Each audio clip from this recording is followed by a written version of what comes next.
মুসলিম উম্মাহ শান্তি ও সমৃদ্ধি কামনা করে আখেরি মোনাজাতের ভেতর দিয়ে শেষ হলো বিশ্ব ইজতেমার প্রথম পর্ব। টঙ্গীর তুরাগ তীরের ইজতেমার মাঠ ও সংলগ্ন সড়কগুলোতে জড়ো হওয়া লাখো ধর্মপ্রাণ মুসল্লি এই মোনাজাতে অংশ নেন।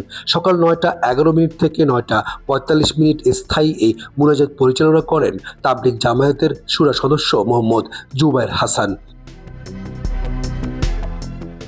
এ সময় অনেককে আশেপাশের বাড়ির ছাদ থেকে, যানবাহন এবং নিজ নিজ অবস্থান থেকে মোনাজাতে অংশ নিতে দেখা যায়। এর আগে বাদ ফজর থেকে হেদায়েতের বয়ান করেন ভারতের মাওলানা আব্দুর রহমান, তর্জমা করেছেন মাওলানা আব্দুল মতিন।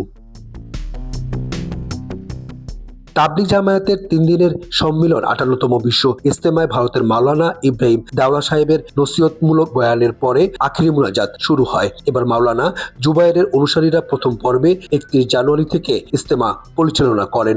মাওলানা সাত পক্ষের অনুসারীরা 3 ফেব্রুয়ারি থেকে ইজতেমা পরিচালনা করবেন। ওই পর্বের শেষ দিনেও আখেরি মোনাজাত অনুষ্ঠিত হবে। IVTV, new York.